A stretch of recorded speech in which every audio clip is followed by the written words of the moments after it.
আমি যদি সৃষ্টিকর্তার কৃপায় সংসদ সদস্য নির্বাচিত হই, তাহলে কোনো মহল, গোষ্ঠী, দল বা মানুষ যেন সাহস না করে জনগণের রায়কে উল্টে দিয়ে ফলাফল পরিবর্তন করা।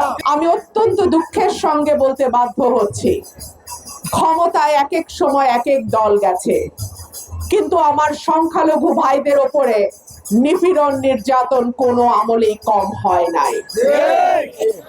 আমার মনে আছে 2018 সালে সংসদ সদস্য নির্বাচিত হয়ে আমি যখন সংসদে গেলাম, আমি প্রথম আলোর একটা রিপোর্ট তুলে ধরে বলেছিলাম, বাংলাদেশে স্বাধীনতা উত্তর যেখানে সংখ্যালঘুর পার্সেন্টেজ বা শতকরা হিসাব প্রায় 20% ছিল, সেই সংখ্যা কমতে কমতে এখন 9% এসে কেন দাঁড়ালো?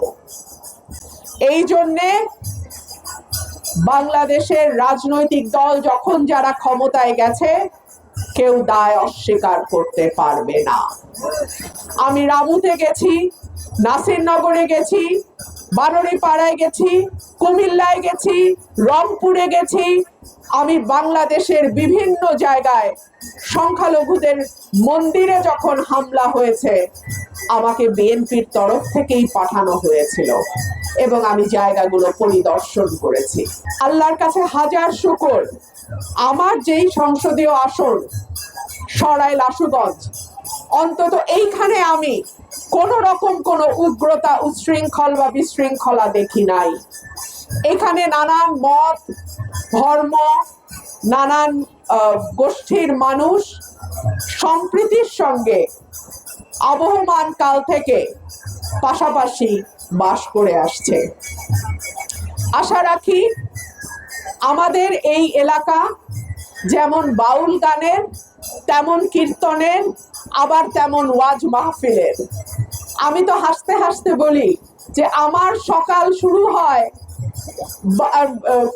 ওয়াজে, দুপুর গড়ায় বিকাল হইতে না হইতে আমি দেখি বাউল গান আরম্ভ হয়েছে, আবার রাত্রে বেলা 9টা-10টার পরে কীর্তনের আওয়াজ আসে আমার বাড়িতে।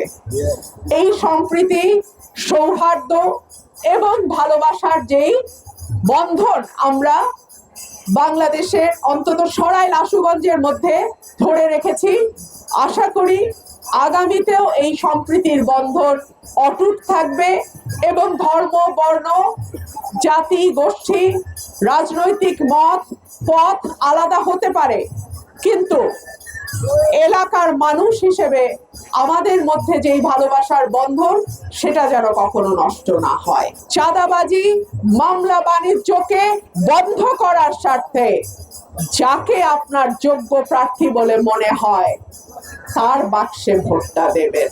আমি স্বতন্ত্র প্রার্থী, আমি কোনো দলের না, সুতরাং আমি আপনাদের প্রার্থী, আমি জনগণের প্রার্থী, আমি সকল দল মতের মানুষের প্রার্থী। ভোট চাওয়ার সময় আমি কিন্তু আপনাদের সকলের কাছে ভোট চাইছি, সকলের দোয়া চাইছি, সকলের সাহায্য চাইছি।